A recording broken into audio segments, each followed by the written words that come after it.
엄마, 제가 그렇게 큰 돈이 어디 있어요? 무슨 수술이신데요? 집에서 그냥 좀 쉬시면 나으실 거예요.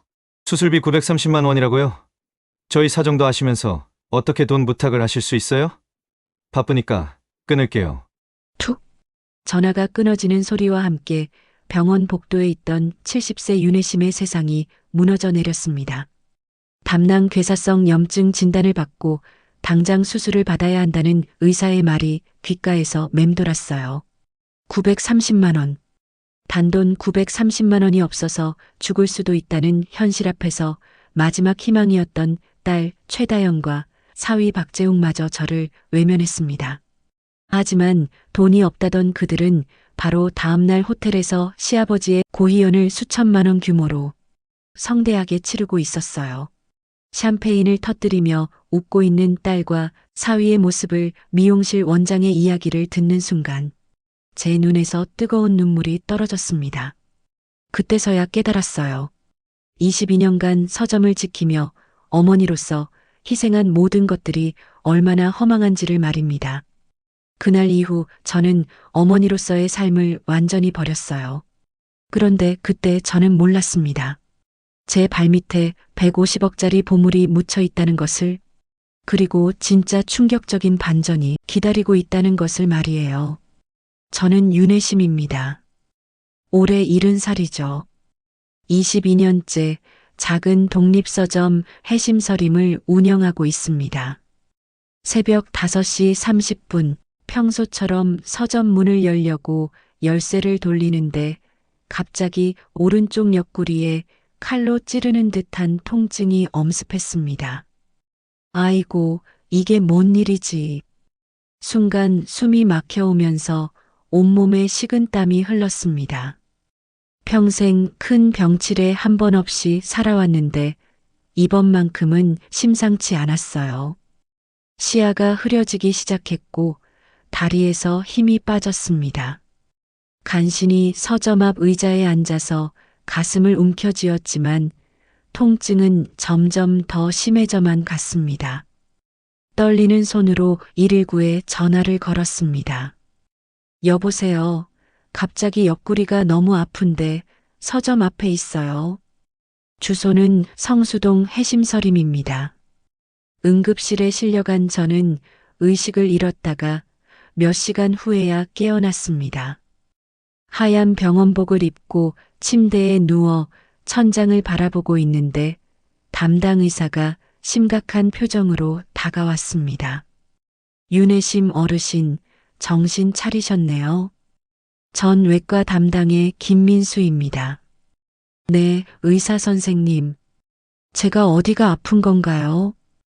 김 의사는 잠시 망설이더니 차트를 들고 조심스럽게 입을 열었습니다. 담낭 괴사성 염증입니다. 담낭 조직이 괴사되면서 염증이 심하게 퍼진 상태예요. 지금 당장 수술을 받으셔야 합니다. 수술이라고요? 제 목소리가 떨렸습니다. 평생 큰 병 한 번 없이 살아온 터라 갑작스러운 진단에 당황스러웠어요. 네, 담낭 절제술이 시급합니다. 솔직히 말씀드리면 이번 주 안에 수술을 받지 못하면 복막염으로 진행돼서 생명이 위험할 수 있어요. 의사의 말에 제 얼굴이 창백해졌습니다. 죽음이라는 단어가 현실로 다가오는 순간이었어요. 그럼 비용이 얼마나 들까요? 금액에 대한 대답은 옆에 있던 행정직원이 했습니다. 수술비와 입원비를 합쳐서 930만 원 정도 예상됩니다. 의료보험이 적용되지만 선납금으로 580만 원은 먼저 준비하셔야 해요. 930만 원. 저에게는 하늘의 별 따기만큼 큰 돈이었습니다. 서점으로 하루 벌어도 전기세와 임대료, 책값을 빼면 손에 남는 건 기껏해야 5만 원 남짓했어요. 게다가 22년 전 서점을 시작할 때 받은 대출 1천만 원도 아직 400만 원이나 남아있는 상황이었습니다. 통장에 얼마나 있지? 떨리는 손으로 휴대폰 뱅킹 앱을 열어봤습니다. 잔액은 고작 28만 원. 절망적인 숫자였어요. 어르신, 보호자가 안 계신가요? 수술 동의서에 가족 서명이 필요하고 입원비 문제도 상의하셔야 할 것 같은데요. 딸이 하나 있긴 한데. 저는 주저하며 휴대폰을 꺼냈습니다. 딸 최다연의 번호를 누르면서도 마음 한구석이 무거웠어요. 몇 년 전부터 딸과의 관계가 소원해졌거든요. 사위 박재욱과 결혼한 후로는 더욱 그랬습니다. 명절에도 얼굴 보기 힘들어진 지 오래였어요. 여보세요, 다연아 엄마야. 네, 엄마. 무슨 일이세요? 지금 회사인데 급한가요? 전화로 딸의 목소리가 들렸습니다. 하지만 어딘지 차갑고 건성으로 들렸어요. 엄마가 병원에 입원했다. 담낭 괴사성 염증이라는데 당장 수술을 받아야 한대. 네. 갑자기 왜요? 어디 병원이세요? 삼성병원이야. 의사 선생님 말씀으로는 이번 주 안에 급하게 수술을 받아야 한다는데 수술비가 930만 원 정도 든다더라. 전화 너머로 잠시 침묵이 흘렸습니다. 저는 가슴이 두근거렸어요. 딸이 뭐라고 대답할지 예상은 했지만 그래도 마지막 희망을 품고 있었거든요. 엄마, 제가 그렇게 큰 돈이 어디 있어요. 요즘 우리도 빠듯해요. 무이자 할부 같은 거 알아보세요. 다연의 대답은 예상했던 것보다도 더 냉정했습니다. 제 가슴이 철렁 내려앉았어요. 다연아, 의사 선생님이 그러시는데 죽을 수도 있다고 하셨어. 에이, 엄마. 요즘 의사들이 다 그래요. 괜히 겁주는 거예요. 저도 재욱 오빠도 일로 바쁘고 애들 학원비도 빠듯해서요. 그럼 재욱이하고 상의해 볼 수는 없을까? 잠깐만요. 재욱 오빠 바꿔드릴게요. 곧 사위 박재욱의 목소리가 들렸습니다. 장모님, 안녕하세요. 몸이 많이 안 좋으시다니 걱정이에요. 하지만 저희도 요즘 현금 사정이 여의치 않아서요. 병원 쪽에서 분할납부나 무이자 할부 같은 거 알아보시죠. 저도 오늘 일정이 빡빡해서요. 툭! 전화가 끊어졌습니다. 저는 한참 동안 멍하니 천장만 바라봤어요. 눈물이 볼을 타고 흘러내렸습니다. 22년 동안 서점을 지키며 어렵게 모은 돈 전부를 딸 결혼할 때 아무 망설임 없이 주었던 기억이 떠올랐습니다. 그런데 지금 제가 죽을 수도 있는 상황인데 930만 원이 없다니. 담당 간호사가 들어와 걱정스러운 표정으로 말했습니다. 어르신, 가족분들과 상의되셨나요? 내일까지 입원비 선납금을 납부하셔야 하는데요. 네, 좀 더 알아보겠습니다. 거짓말이었어요.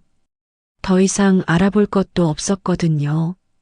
그날 밤 저는 잠을 이룰 수 없었습니다. 딸과 사위의 냉정한 말들이 귓가에서 맴돌았고 죽음에 대한 공포가 엄습했어요. 창밖으로는 다른 환자 가족들이 밤늦게까지 간병하는 모습이 보였습니다. 나는 왜 혼자일까? 하지만 그때 저는 아직 몰랐습니다. 바로 내일 제 인생을 바꿀 운명적인 만남이 기다리고 있다는 것을 말이에요. 다음 날 오후 저는 병실 침대에 누워 창밖을 바라보고 있었습니다. 어젯밤 한숨도 못 잤던 탓에 눈꺼풀이 무겁게 내려앉았어요. 수술비 마련은 고사하고 내일까지 납부해야 하는 입원비 선납금 580만 원조차 막막한 상황이었거든요. 어르신, 면회 오셨어요. 간호사의 말에 저는 깜짝 놀라며 고개를 돌렸습니다. 혹시 다연이나 재욱이가 마음을 바꿔서 온 건 아닐까 하는 기대가 살짝 들었어요. 하지만 병실 문을 열고 들어온 건 서점 근처에서 미용실을 하는 박미자였습니다. 혜심 씨, 어쩌다 이런 일이? 미자는 과일 한 봉지를 들고 안쓰러운 표정으로 다가왔어요. 저는 고개를 돌려 창밖을 바라보며 씁쓸하게 웃었습니다. 별일 아니야. 나이 먹으니까 몸이 말을 안 듣네. 딸한테는 연락했어? 다연이가 알면 깜짝 놀랄 텐데. 미자의 질문에 저는 대답하지 못했어요. 딸에게 거절당한 이야기를 어떻게 말할 수 있겠습니까? 그런데 혜심 씨, 이거 봐. 미자가 갑자기 과일을 깎으며 이야기를 꺼냈어요. 오늘 아침에 단골 손님이 자랑을 하더라고. 딸이 호텔 행사 대행 일을 하거든. 이번에 큰 계약을 따냈다면서 엄마한테 용돈까지 줬다고 그러더라. 미자가 사과를 깎아주면서 말을 이어갔어요. 이름이 뭐였더라? 박재욱 대표님 장인 고희연이라고 하더라고. 호텔 스카이라운지에서 모레 저녁에 행사 있다던데. 아이고, 혜심 씨 얼굴이 왜 그래? 혹시 아는 사람이야? 저는 순간 숨이 멎을 것 같았습니다. 박재욱? 바로 제 사위 이름이었거든요. 그리고 고희연이라면 사위 아버지 칠순잔치였습니다. 네, 이게 언제 일이야? 모레네. 금옥 씨가 딸한테 자랑 들었다고 하더라고. 어머, 혜심 씨 얼굴이 왜 그래? 혹시 다연이는 혜심 씨 병원에 입원한 건 알아? 저는 말문이 막혔습니다. 어제 전화로 돈이 없다고 했던 딸과 사위가 지금 이 순간 고희연 행사를 준비하고 있다니. 저기 미자야, 그 이야기 좀 더 자세히 들을 수 있을까? 미자는 의아한 표정으로 저를 바라봤어요. 금옥 씨가 그러는데 딸이 엄청 기뻐하더래. 계약금만 해도 1,000만 원이 넘는다고 하던데. 박재욱 대표라는 분이 직접 와서 상담했대. 진짜 효자시네. 처음에는 예산이 빠듯하다고 했는데 아버님 위해서라면 뭐든 하겠다고 하더래. 제 입에서 신음 같은 소리가 새어나왔어요. 누구 고희연? 사위 아버지예요. 미자는 놀란 표정을 지었습니다. 어머나, 이렇게 비싼 데서 사돈 잔치를 치러주는 거야? 호텔 스카이라운지는 보통 한 명당 20만 원은 기본이고 이런 호화스러운 건 적어도 3, 4천만 원은 들 텐데. 미자의 말에 제 가슴이 철렁 내려앉았어요. 어제 저에게는 930만 원이 없다던 이들이 오늘 수천만 원짜리 고희연을 준비하고 있다는 현실이 믿어지지 않았거든요. 혹시 사진 같은 거 봤어? 아니, 금옥 씨가 말로만 했어. 그런데 딸이 너무 기뻐서 카톡으로 자랑하고 다닌다더라고. 이게 재욱이가 맞아? 어제까지만 해도 돈이 없다고 했는데. 저는 깊은 한숨을 내쉬었어요. 가슴 깊숙한 곳에서 뜨거운 분노가 치밀어 올랐거든요. 혜심 씨, 무슨 일이야? 왜 그래? 아니야, 아무것도 아니야. 저는 고개를 돌리며 대답했습니다. 하지만 마음속에는 배신감과 분노가 소용돌이치고 있었어요. 22년 동안 서점을 지키며 딸 하나 키우느라 제 인생을 포기했는데 그 딸과 사위가 제 생명보다 장인어른의 고희연이 더 중요하다고 생각한다니. 미자가 돌아간 후 저는 다시 한번 다연에게 전화를 걸어봤어요. 여보세요, 엄마. 다연의 목소리는 어제보다 더욱 귀찮아하는 투였습니다. 뒤에서는 음악 소리와 사람들의 웃음소리가 들렸어요. 다연아, 지금 어디 있니? 아, 저희 지금 시아버님 고희연 준비 중이에요. 시끄러우니까 크게 말해주세요. 고희연을 호텔에서 하는 거니? 전화로 잠시 정적이 흘렸습니다. 네, 그런데 왜요? 몸은 좀 괜찮으세요? 다연의 목소리에서 당황한 기색이 역력했어요. 그 호텔 비용이 얼마나 들어? 엄마, 지금 왜 그런 얘기를 하세요? 저희가 틈틈이 모은 돈으로 처음으로 준비한 거예요. 그럼 너희가 그 몇천만 원짜리 고희연을 다 준비한 거니? 아니, 그동안 시아버님이 저희한테 많이 도와주셨잖아요.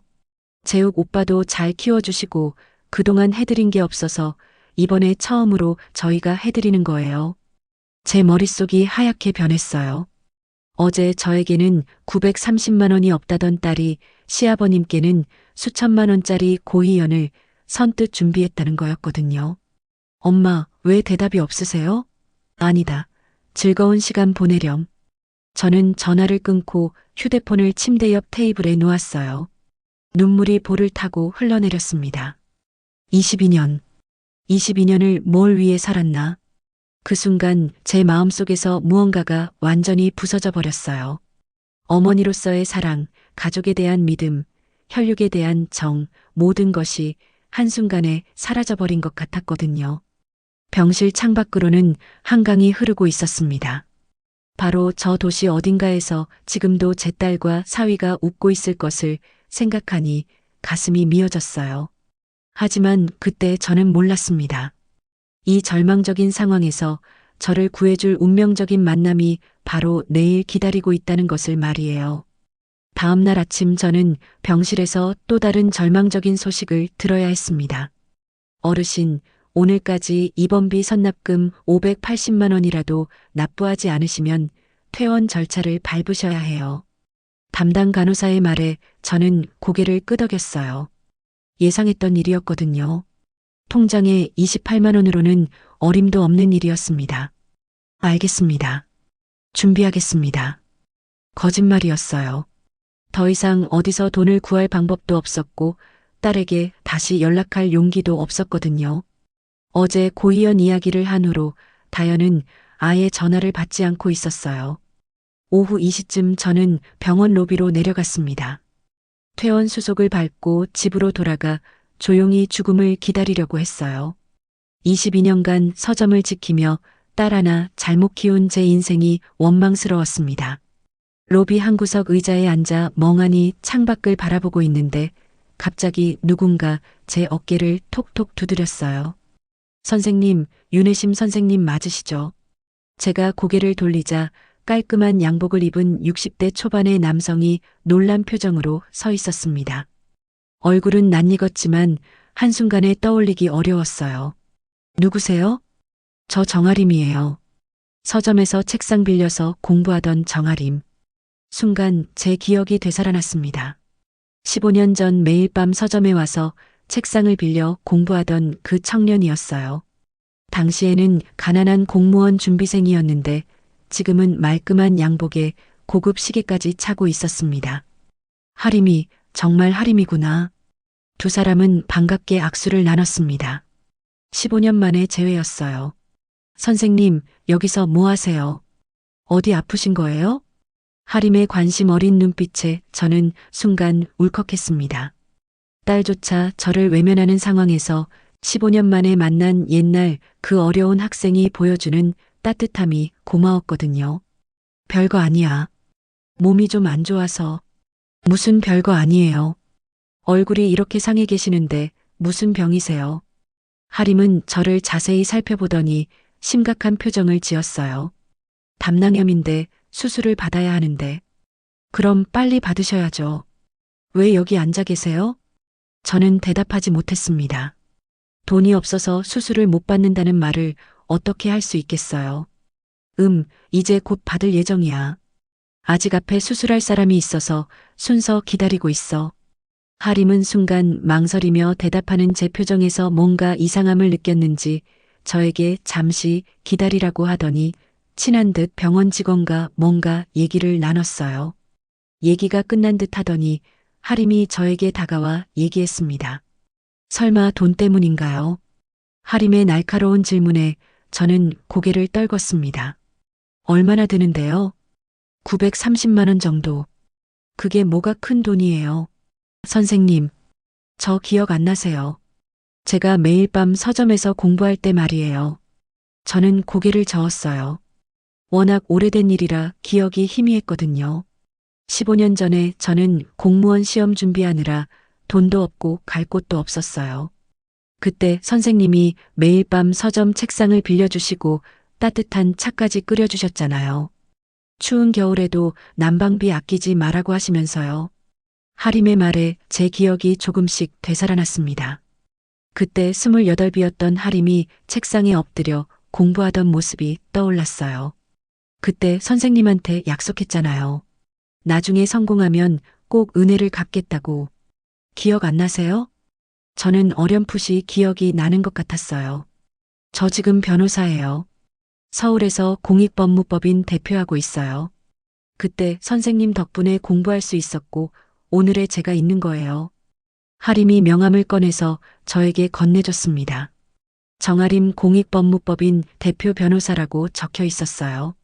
하림아, 너 정말 대단하구나. 무슨 소리예요? 다 선생님 덕분이에요.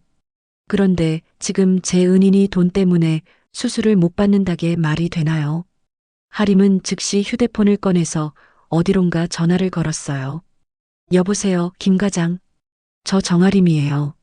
지금 삼성병원 외과에 김민수 의사 있죠. 제 지인 수술비 문제 해결해야 하는데요. 930만 원. 바로 처리해 주세요. 저는 깜짝 놀라며 하림의 팔을 붙잡았습니다. 하림아, 안 돼. 그렇게 큰 돈을. 선생님, 제가 지금까지 번 돈이 얼마인지 아세요? 선생님 없었으면 한 푼도 못 벌었어요. 이건 당연한 거예요. 하림은 다시 전화를 걸어서 병원 원무과와 이야기를 시작했어요. 10분도 안 되어서 모든 것이 해결되었습니다. 다 됐어요. 내일 오전에 수술 받으시면 돼요. 저는 믿을 수 없다는 표정으로 하림을 바라봤어요. 하림아, 정말 고마워. 어떻게 갚지? 갚긴 뭘 갚아요. 제가 평생 선생님한테 빚진 채로 살았는데요. 두 사람은 병원 카페로 이동해서 커피를 마시며 15년간의 이야기를 나눴어요. 하림은 야간대학을 다니며 사법고시에 합격했고 지금은 서울에서 공익법무법인을 운영하고 있다고 했습니다. 그런데 선생님, 가족들은 뭐 하고 있어요? 딸 있다고 하셨잖아요. 하림의 질문에 저는 말문이 막혔어요. 어제까지의 일들이 생생히 떠올랐거든요. 바빠서. 바쁘다고요? 어머니가 죽을 수도 있는 수술인데요. 저는 결국 어제부터의 일들을 모두 이야기했어요. 딸과 사위가 수술비를 거절한 것, 바로 다음날 수천만 원짜리 고이연을 준비하는 것까지. 하림의 표정이 점점 굳어졌습니다. 잠깐만요. 수천만 원짜리 고이연을 해주면서 어머니 수술비 930만 원은 없다고 했다고요? 그래, 이런 사람들이 있나요? 하림의 목소리에 분노가 담겨 있었어요. 선생님, 사정이 있었겠지만 재산은 하나도 못 모으신 거예요? 땅이나 집 같은 거. 그러게 말이야. 어떻게 살다 보니 그렇게 됐네. 현금은 하나도 없고 집은 전세고 땅이 하나 있긴 한데 개발제한구역이라 별 가치가 없어. 개발제한구역이 어디예요? 순간 정아림의 얼굴이 번뜩이면서 물어봤어요. 제가 땅의 위치를 설명하자 하림의 눈빛이 달라졌습니다. 선생님, 혹시 그 땅이 얼마나 넓어요? 상가 지붕까지 합쳐서 한 3,000평 정도? 왜? 하림은 즉시 휴대폰으로 어디론가 전화를 걸기 시작했어요. 여보세요, 김 의원님. 저 정아림입니다. 혹시 다음 달 도시계획위원회에서 논의될 개발제한구역 해제 지역이? 네, 맞습니다. 그 지역 맞아요. 전화를 끊는 하림의 얼굴에 놀라움이 가득했어요. 선생님, 대박 났어요. 뭔 소리야? 그 땅 다음 달에 개발제한구역에서 해제돼요. 정부에서 극비리의 신도시 계획을 추진하고 있어요. 저도 정계 쪽 인맥을 통해서 겨우 알아낸 사실이에요. 아직 공식 발표 전이라서 진짜 극소수만 알고 있는 정보예요. 땅값에 보상금까지 합쳐서 평당 300만 원은 될 거예요. 저는 계산이 안 되었어요. 3,000평에 평당 300만 원이면 90억이에요, 선생님. 100억에 가까운 돈이에요. 저는 의자에 주저앉았습니다. 믿을 수 없는 이야기였어요. 불과 몇 시간 전까지만 해도 죽을 생각을 했었는데 100억에 가까운 돈이 생긴다니. 그런데 선생님, 딸이 이 사실을 알면 어떻게 될 것 같아요? 하림의 질문에 저는 아찔했어요. 930만 원도 주지 않던 딸이 100억짜리 땅이 있다는 걸 알면 아마 당장 달려올 거야. 그럼 그 땅 지켜야죠. 선생님한테 그런 식으로 대한 자식한테 줄 이유가 있어요? 저는 고민에 빠졌어요. 분명히 화가 나긴 했지만 그래도 제 딸이었거든요. 하지만 하림아, 그래도 내 딸인데. 선생님, 정신 차리세요. 그 사람들이 선생님을 어머니로 생각하고 있어요? 선생님은 그냥 ATM 기계예요. 돈 뽑는 기계. 지금은 그나마도 없어서 무시당하는 거고요. 하림의 말은 냉정하지만 매우 현실적이고 사실적이었어요. 그래서 더욱더 가슴에 박혔습니다. 어제까지의 일들을 생각해 보니 정말 그런 것 같았거든요. 하지만 그때 저는 몰랐습니다. 이 땅 정보가 곧 제 인생을 완전히 바꿀 폭탄이 될 거라는 것을 말이에요. 수술이 성공한 후 저는 회복실에서 천천히 건강을 되찾아가고 있었습니다. 하림은 매일같이 병문안을 와주었어요. 두 사람은 그동안 나누지 못했던 15년간의 이야기를 주고받으며 우정을 다시 쌓아가고 있었습니다. 하림은 정말 세심했어요. 매일 오전에 와서 사과도 깎아주고 이야기 상대도 되어주고 때로는 그냥 조용히 곁에 앉아 있어 주기도 했습니다. 선생님, 오늘 컨디션은 어때요? 약은 제때 드시고 계시죠? 불편한 거 없으세요? 병원 밥이 맛없다고 하면 집에서 직접 끓인 미역국을 가져다 주기도 했어요.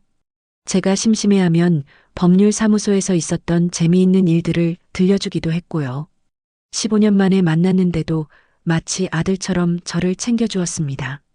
그런데 이상하게도 다영과 재욱은 아직까지 단 한 번도 병원에 나타나지 않았어요. 제가 수술을 받았다는 소식조차 모르고 있는 듯 했습니다. 일주일이 지나도 안부 전화 한 통 없었어요. 평소 같으면 서운했을 텐데 지금의 저는 오히려 편안했습니다. 이미 딸에 대한 기대를 완전히 버렸거든요. 선생님, 태어나면 어디서 지내실 거예요? 하림이 물었어요. 집에서 지내야지. 어디 갈 데가 있나? 그런데 혼자서 괜찮으세요? 아직 몸이 완전히 회복된 건 아니니까 우리 집에서 같이 지내는 건 어때요? 저는 하림을 바라보며 가슴이 뜨거워짐을 느꼈어요. 15년 만에 우연히 만난 옛날 그 어려운 학생이 혈육인 딸보다 더 저를 걱정해주고 있었거든요. 친딸은 일주일 동안 얼굴 한 번 비추지 않았는데 말이에요. 바로 그때 병실 문이 벌컥 열리며 다연과 재욱이 숨을 헐떡이며 들어왔습니다. 두 사람의 얼굴에는 놀라움과 당황스러움이 가득했어요. 어머니, 왜 연락을 안 해주셨어요? 수술을 받으셨다면서요? 다연은 마치 진짜 걱정했다는 듯이 제 손을 잡았어요. 재욱도 눈물까지 글썽이며 다가왔습니다. 어머님, 정말 죄송해요. 저희가 몰랐어요. 왜 말씀 안 해주셨어요? 저는 냉정하게 바라봤어요. 일주일 동안 단 한 번도 안부 전화 하나 오지 않았던 이들이 갑자기 나타나서 연기를 하고 있는 것이었습니다. 말했잖니. 너희가 받지 않았고. 아, 그때 저희가 너무 바빠서요. 미안해, 엄마. 다연의 목소리에는 어색함이 묻어 있었어요. 그런데 수술비는 어떻게 마련하셨어요? 저희가 도와드리려고 했는데. 재욱의 질문에 저는 씁쓸하게 웃었습니다. 친구가 도와줬어. 친구요? 다영과 재욱의 시선이 하림에게 향했어요. 하림은 간단히 인사만 하고 자리에서 일어났습니다. 선생님, 저는 일이 있어서 먼저 갈게요. 내일 또 올게요. 하림이 나간 후 다영과 재욱은 갑자기 태도가 달라졌어요. 진짜 관심사가 무엇인지 드러내기 시작한 것입니다. 어머님, 그 친구분이 변호사라던데 어떤 분이세요? 옛날에 서점에서 공부하던 학생이야. 그래요? 아, 그럼 꽤 친한 사이시겠네요. 혹시 어머님 재산 관리 같은 것도 상의하세요? 저는 의문이 생겼어요.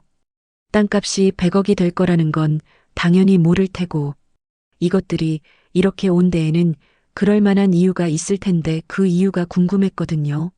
저는 대답하지 않고 창밖을 바라봤습니다. 그 후로 며칠 동안 다연과 재욱은 매일 병원에 나타났어요.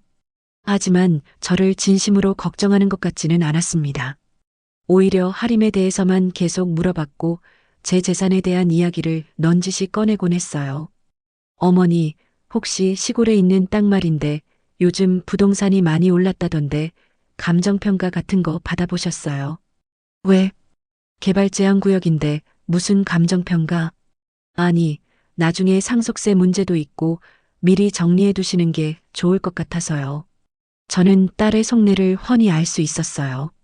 수술비 930만 원도 아까워했던 이들이 갑자기 상속세를 걱정하는 것이 뭔가 급하게 돈이 필요하다는 것을요.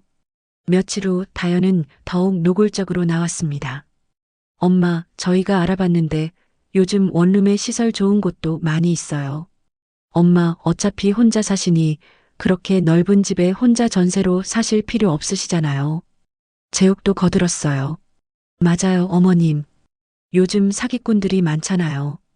혼자 계시면 위험해서요. 시설 좋은 실버타운도 많이 있대요. 저희가 도와드릴게요. 저는 이들의 진짜 의도를 확실히 알 수 있었어요. 갑자기 효자효부로 변신한 이들의 목적은 오직 하나. 혹시나 담보로 잡힐 수도 있는 땅과 집 전세금이었습니다. 참 대답할 가치도 없는 것들이었어요. 그날 저녁 하림이 병문안을 왔을 때 저는 이 모든 상황을 털어놓았어요. 하림아, 너 말이 맞았어. 진짜 ATM 기계 취급하는구나. 당연하죠. 그런데 선생님, 중요한 게 있어요. 혹시 그 땅에 대한 정보가 새어나가면 절대 안 돼요. 아직 공식 발표 전이라서 정보가 흘러나가면 큰 문제가 될 수 있어요. 그럼 어떻게 해야 하지? 일단 절대 입 밖에 내지 마세요. 그리고 혹시 딸이 그 땅에 손을 대려고 하면 즉시 연락해 주세요. 제가 법적으로 보호해 드릴게요. 저는 고개를 끄덕였어요. 다음 날 다시 딸과 사위가 병실에 나타났습니다. 이번에는 더욱 진지한 표정이었어요. 어머님, 저 솔직히 말씀드릴게요. 저희 상황이 좀 어려워요. 뭐가? 투자한 사업이 잘못돼서 빚이 좀 생겼어요. 저는 아무 말 없이 제옥을 바라봤어요. 5억 정도.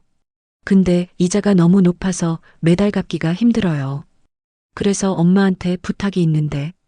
다현은 잠시 망설이다가 입을 열었습니다. 그 땅이 개발 제한 구역이라 대출이 힘들면 전세자금 좀 빼주실 수 없을까요? 제가 너무 급해서 그래요. 전세자금을? 제 목소리에 차가운 기운이 흘렸어요. 제옥이 거들었습니다. 그렇게 해주세요. 어머님은 혼자 계시니까 이렇게 넓은 집 필요 없으시잖아요.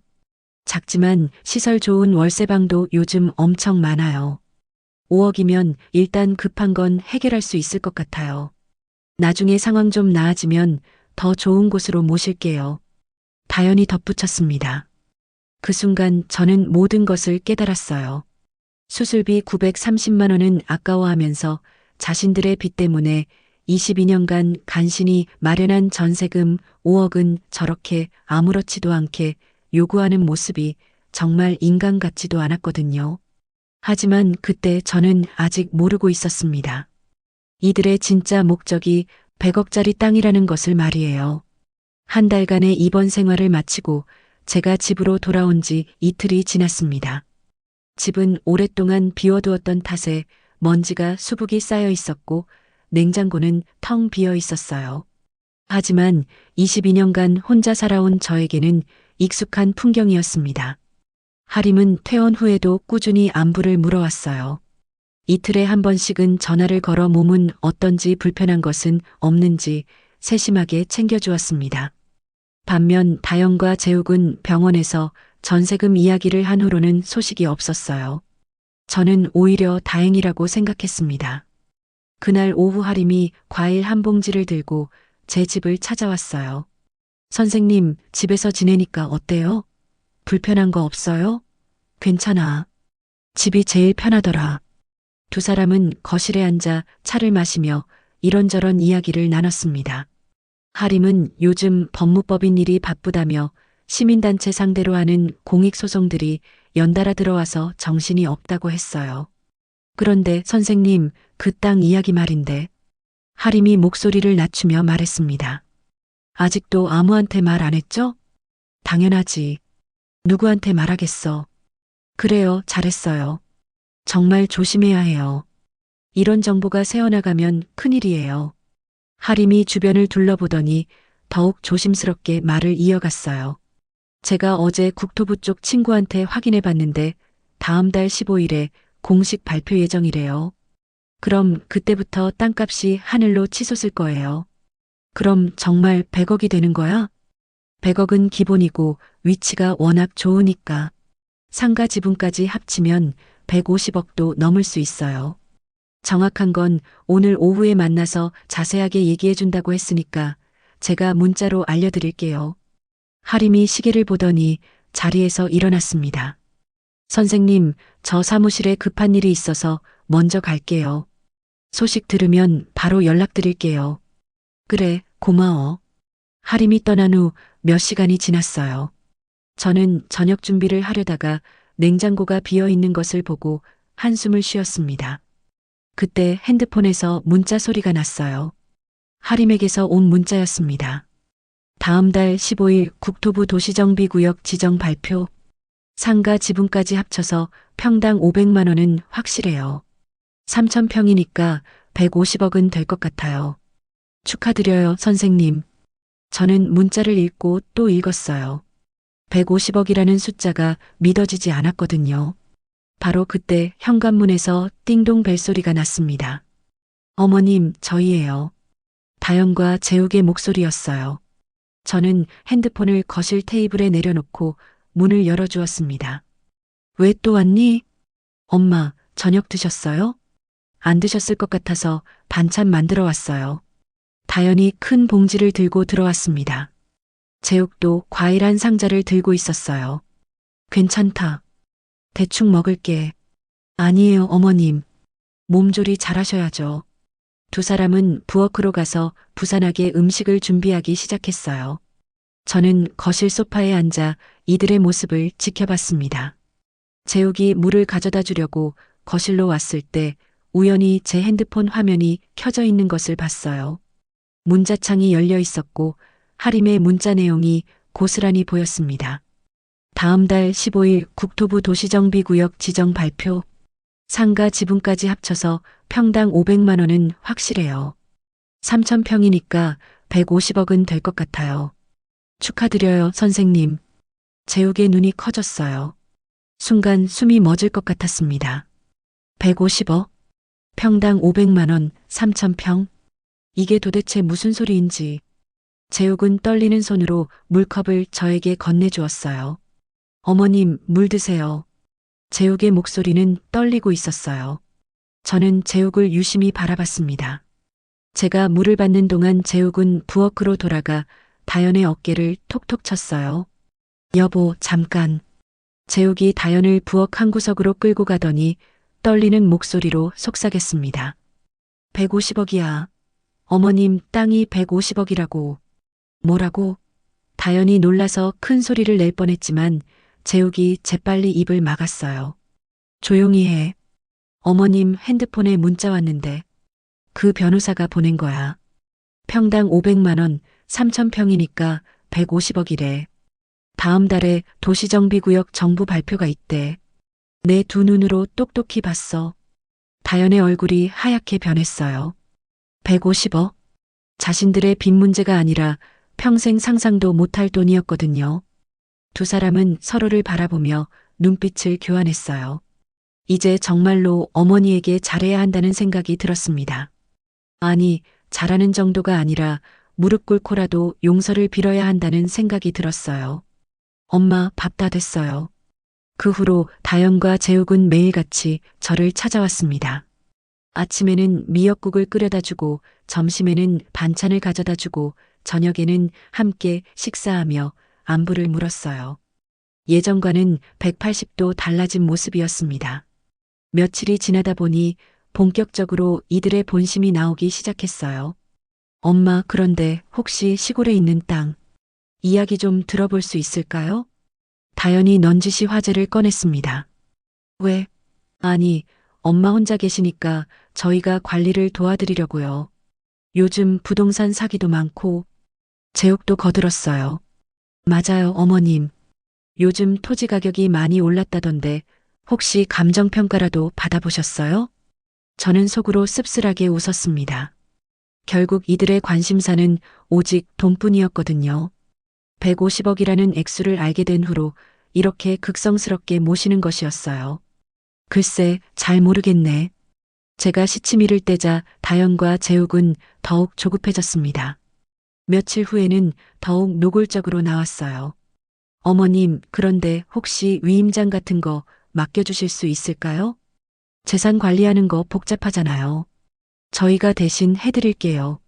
재욱이 조심스럽게 말을 꺼냈습니다. 그날 저녁 저는 숟가락을 내려놓고 천천히 숨을 골랐어요. 얼굴에는 오래 생각한 결론이 얹혀 있었습니다. 그만하거라. 괜히 이런저런 정성 부리지 마라. 소용없다. 나는 이미 이 집을 부동산에 내놨다. 정리되면 곧 바닷가로 내려갈 거다. 그러니 더는 날 찾지 마라. 정적이 거실에 내려앉았어요. 다연의 눈동자가 먼저 흔들렸습니다. 그 말이 떨어지는 순간 그녀의 머릿속은 잠깐 하얘졌고 이어서 한 가지 생각이 힘껏 자리를 차지했습니다. 이대로 두면 아무것도 못 받는다는 공포였어요. 고향으로 내려간다는 말은 곧 재산의 문이 닫힌다는 뜻으로 들렸거든요. 심장이 두 번 크게 쿵하고 뛰었습니다. 재욱의 입술은 미세하게 말라 있었어요. 그의 머릿속에서는 날짜와 금액, 담보, 한도, 이자율 같은 숫자들이 빠르게 회전했습니다. 그리고 그들의 머릿속을 지배하고 있는 바로 그 단어들이 뚜렷하게 떠올랐어요. 발표, 평당, 150억 같은 단어들이 선명했습니다. 돈을 놓치면 영영 손을 못 댈지도 모른다는 두려움이 억지 미소를 천천히 지워버렸어요. 다연은 억눌렀던 말을 터뜨리듯 입을 열었습니다. 뭐라고요? 집을 내놨다고요? 바닷가로 내려간다고요? 엄마가 아무리 마음대로 해도 그렇지 그 땅은 저도 다 압니다. 개발구역 풀린다는 얘기 다 들었습니다. 어차피 딸은 저 혼자 아닙니까? 저에게 상속해 주실 땅 아닌가요? 말을 뱉고 나니 그녀의 어깨가 조금 올라갔어요. 확신이라기보다 몰린 끝에 던진 마지막 줄 같았습니다. 재욱이 곧바로 말을 받았어요. 목소리는 낮췄지만 속도는 빨랐습니다. 어머님, 저희가 모르는 줄 아셨어요? 이미 알아봤습니다. 이 집도 그 땅도 미리 정리하시면 세금도 줄고 절차도 깔끔해요.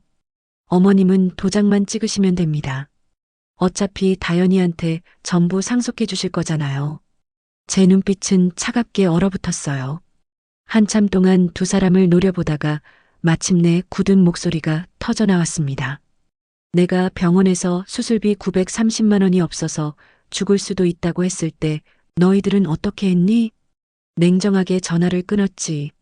그런데 바로 다음 날 너희 시아버지 고희연에는 몇 천만 원을 쏟아부었더라. 그 호텔에서 샴페인 터뜨리며 웃던 거 다 봤다. 그 입으로 지금 상속을 얘기한다고. 도대체 너희 가슴에 양심이라는 게 있긴 하냐? 뻔뻔한 것도 정도가 있지. 너희 같은 철면피는 내 평생 처음 본다. 그 말의 순간 거실은 얼어붙은 듯 조용해졌어요. 다연의 입술이 파르르 떨렸고 재욱의 눈빛에는 잠시 흔들림이 스쳤습니다. 그러나 이내 두 사람은 다시 목소리를 높이며 억지를 부리기 시작했어요. 다연의 호흡이 거칠어졌습니다. 그녀는 한 발 다가섰어요. 머릿속에서는 계산과 공포가 서로 목을 조르고 있었거든요. 엄마, 지금은 감정이 아니라 현실적으로 생각하세요. 저희도 사정이 있었습니다. 어머님, 제발 딸 좀 살려주세요. 상속 절차 지금 하시죠. 미루면 정말 손해예요. 저희가 다 준비해놨어요. 재욱은 준비해온 서류 봉투를 꺼내 거실 테이블 위에 올렸어요. 종이의 모서리가 유난히 반듯했습니다. 인감증명, 위임장, 포괄위임장, 등기 관련 동의서가 순서대로 가지런히 놓였어요. 재욱은 서류에서 도장이 들어갈 서명란을 손끝으로 톡톡 짚었습니다. 여기에요. 여기 5군데만 도장 찍어주시면 됩니다. 어머님이 직접 뛰실 일 전혀 없어요. 저희가 다 하겠습니다. 너희가 나를 왜 이토록 극진히 모셨는지 이제 알겠다. 괘씸한 것들, 뻔뻔한 것도 정도가 있어야지. 당장 나가.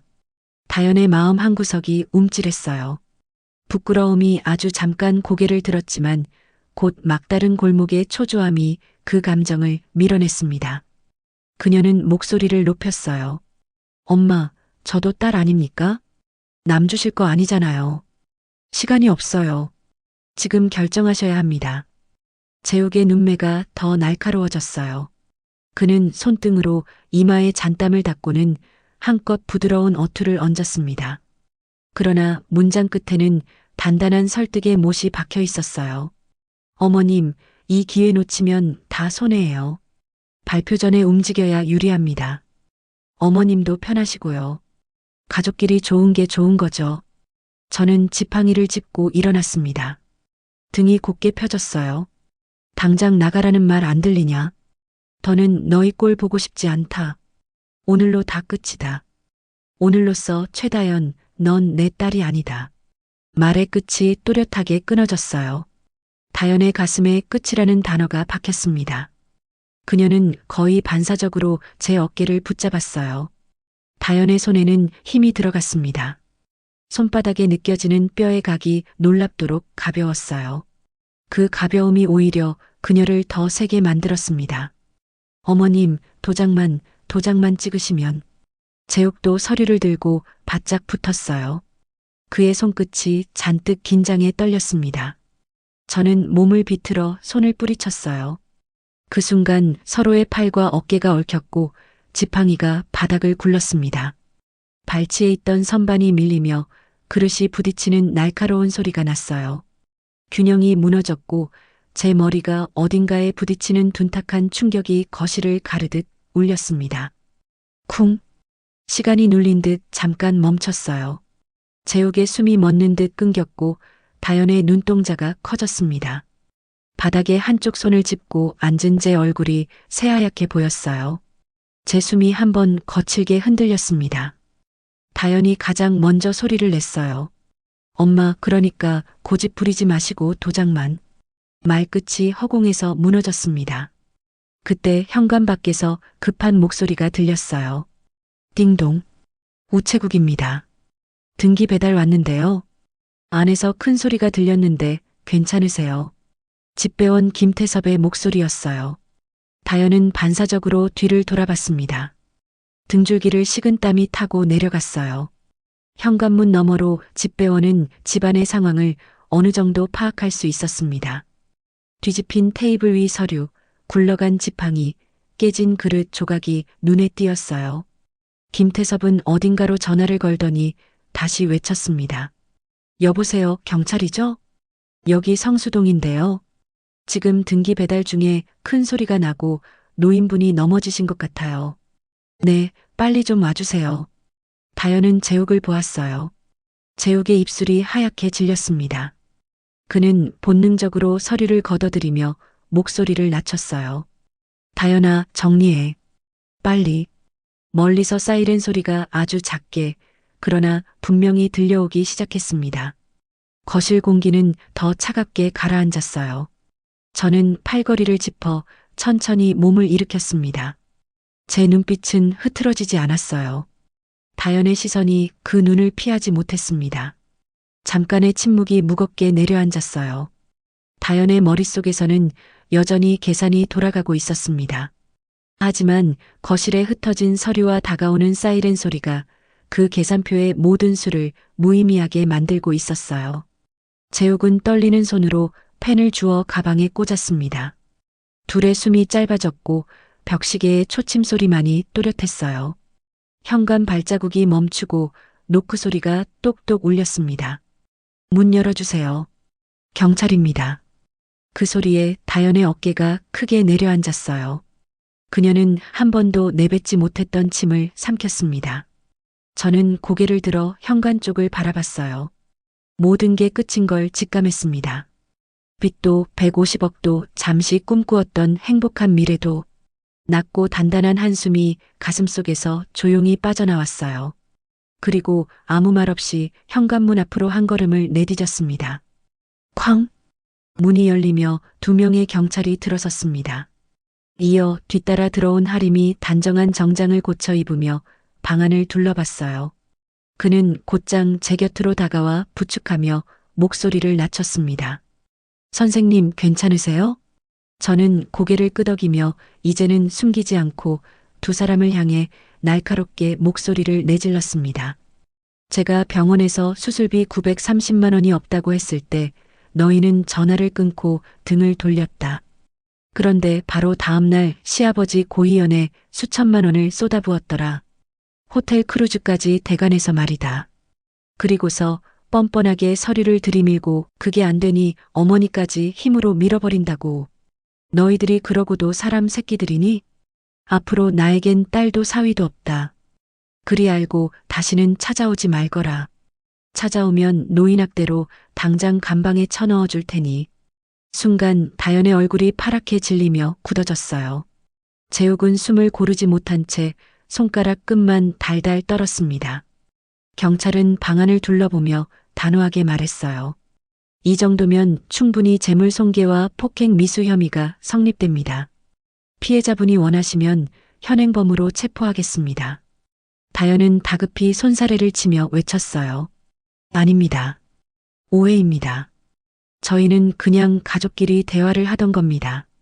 그 순간 하림이 서류 가방을 열어 두꺼운 서류 뭉치를 꺼냈습니다.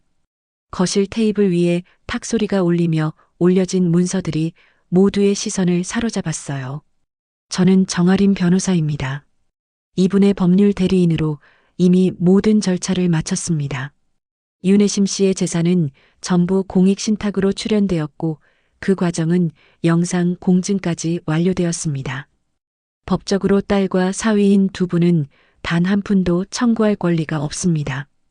혹시나 희망을 가지고 계실까봐 알려드립니다. 다연은 얼굴이 새파랗게 질리며 서류를 낚아채려 했어요. 거짓말이에요.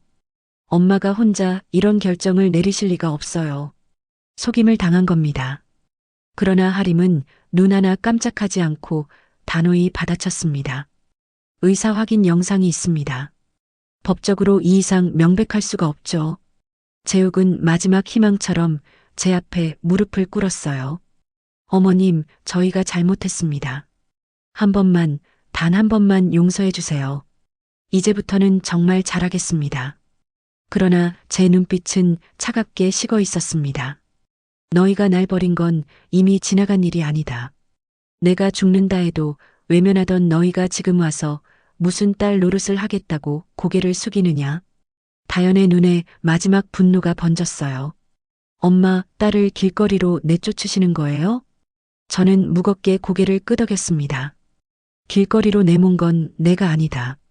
내가 먼저 내 목숨을 절절할 때 사돈집 잔치에 웃고 떠들었지. 그날로 너는 이미 내 딸이 아니었다.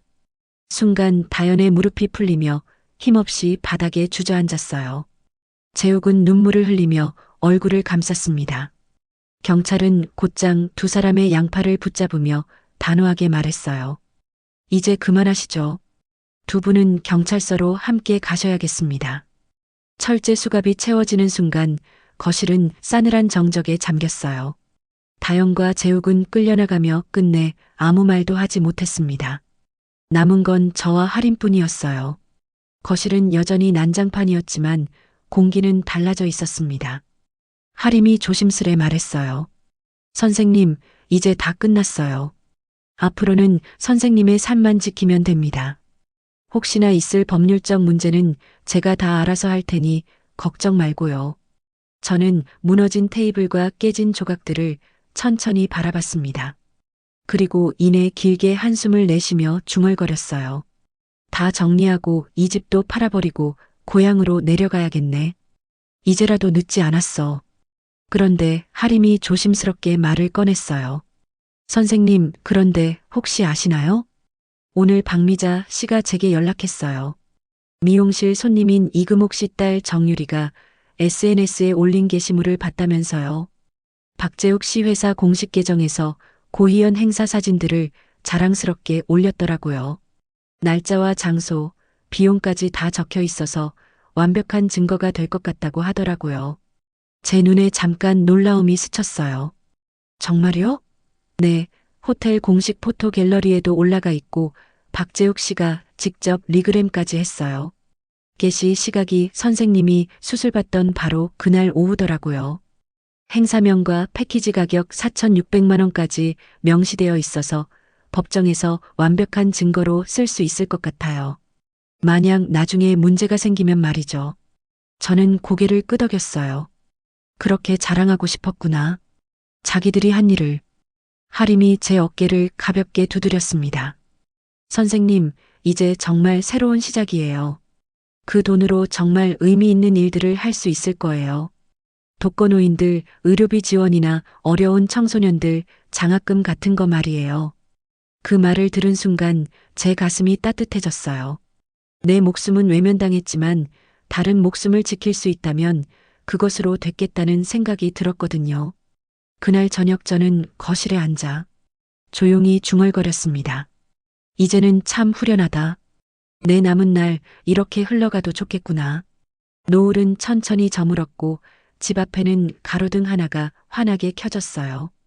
그 불빛은 마치 제 새 삶을 축복하듯 오랫동안 흔들림 없이 빛나고 있었습니다. 하지만 아직 저는 몰랐어요. 진짜 새로운 시작이 기다리고 있다는 것을 말이에요. 며칠 뒤 저는 오래 살던 집에서 낯선 부동산 중개인의 발걸음이 오가는 소리를 들었습니다. 거실 가득 차 있던 낡은 가구와 책장, 오랜 세월의 흔적들은 하나둘 정리되어 나갔어요. 저는 마지막으로 집안을 한 바퀴 둘러보며 깊은 숨을 내쉬었습니다. 윤혜심, 이제 그만하면 충분했다고. 그동안 고생 많았다고. 이 집은 여기까지라고 스스로에게 말했어요. 열쇠를 반납한 날 저는 하림과 함께 바닷가 마을로 내려갔습니다. 산들이 둘러싼 작은 어촌 마을은 젊은 날의 기억을 떠올리게 했어요. 바람은 한결 부드러웠고 갯벌길에는 갈매기 소리가 가득했습니다. 새로 마련된 전원주택은 크지 않았지만 햇볕이 잘 들고 작은 마당에서 텃밭을 가꿀 수 있었어요. 아침이면 뒷산에서 내려오는 새소리가 창문을 두드려 주었고 저녁이면 붉게 물든 노을이 하늘을 가득 채웠습니다. 저는 매일 아침 마당에 나와 호미를 들었어요. 텃밭에는 상추와 깻잎이 자라고 한쪽에는 어린 감나무 한 그루가 서 있었습니다. 그 나무 앞에서 저는 종종 걸음을 멈추곤 했어요. 잘 자라거라. 너는 욕심도 다툼도 없이 이렇게 평안하게만 크면 된다. 그리고 또 하나의 변화가 있었습니다. 저는 제가 가진 재산을 전부 공익재단에 맡겼어요. 그 수익금은 병원비가 없어 수술을 미루는 노인들, 치료비가 없어 고통받는 아이들에게 쓰이게 되었습니다. 어느 날 재단 관계자가 찾아와 감사 인사를 전했어요. 선생님의 기부 덕분에 심장 수술을 받은 할머니가 건강을 되찾았습니다. 또 몇몇 아이들이 생명을 이어갈 수 있었어요. 모두 선생님 덕분입니다. 그 말을 들은 순간 제 눈가에는 잔잔한 물기가 맺혔어요. 내 목숨은 외면당했지만 다른 목숨을 지킬 수 있다면 그것으로 됐다. 그날 저녁 저는 마당 평상에 앉아 석양을 바라봤습니다. 붉은 햇살이 바다와 갯벌을 물들이고 멀리서 아이들의 웃음소리가 바람을 타고 들려왔어요. 그 소리는 한평생 다투고 떠들던 소란을 지우듯 마음 깊은 곳을 따뜻하게 적셔주었습니다. 집 한쪽에는 서점 간판 일부를 떼어온 작은 현판이 걸려 있었어요. 해심서림이라고 적힌 낡은 나무 간판이었습니다. 이제는 작은 도서관이 되어 마을 아이들이 가끔 들러 책을 빌려갔어요. 어떤 날은 15년 전 하림처럼 가난한 고등학생이 와서 책상에서 공부하기도 했습니다. 저는 그 아이에게도 따뜻한 차를 끓여주고 겨울에는 난방을 틀어줬어요. 혹시 그 아이도 훗날 하림처럼 훌륭한 사람이 될 수도 있다는 생각에서였습니다. 하림은 한 달에 한두 번씩 바닷가 마을까지 찾아와 안부를 물었어요. 선생님, 여기서 지내니까 어때요? 정말 편안해 보이세요. 그럴 때마다 저는 활짝 웃으며 대답했습니다. 정말 좋아. 이제야 진짜 내 삶을 사는 것 같아. 어느 날 저녁 마을 우체국에서 편지 한 통이 왔어요.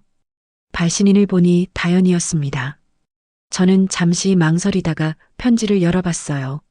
엄마, 저희가 정말 잘못했습니다. 용서해 주세요. 엄미가 보고 싶어요.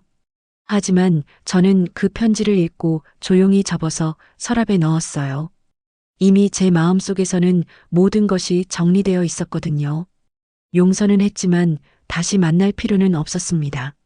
서로에게 그게 더 좋은 일이라고 생각했어요. 대신 저는 재단을 통해 다연의 아이들, 그러니까 제 손자 손녀들의 교육비는 지원하도록 했습니다. 아이들에게는 죄가 없으니까요. 하지만 다연과 재욱에게는 한 푼도 가지 않도록 철저히 관리했어요. 그렇게 1년이 흘렸습니다. 저는 바닷가 마을에서 진짜 평온한 시간을 보내고 있었어요. 아침에는 텃밭을 가꾸고 오후에는 마을 도서관에서 아이들과 함께 책을 읽었습니다. 저녁에는 갯벌을 걸으며 바다를 바라보곤 했어요. 어떤 날은 하림이 데려온 법무법인 직원들이 와서 재단 운영에 대해 보고하기도 했습니다. 선생님 덕분에 올해만 200명의 환자가 수술을 받았고 150명의 학생이 장학금을 받았어요. 그 말을 들을 때마다 저는 정말 뿌듯했습니다. 22년간 서점을 지키며 생긴 돈이 이렇게 의미 있게 쓰이다니. 제가 받은 배신의 아픔보다 훨씬 큰 기쁨이었어요. 저는 마당에 앉아 조용히 중얼거렸습니다. 이제는 참 편하다. 내 남은 날 이렇게 흘러가도 좋구나. 노을은 천천히 저물었고 마을 어귀에는 등불 하나가 환하게 켜졌어요.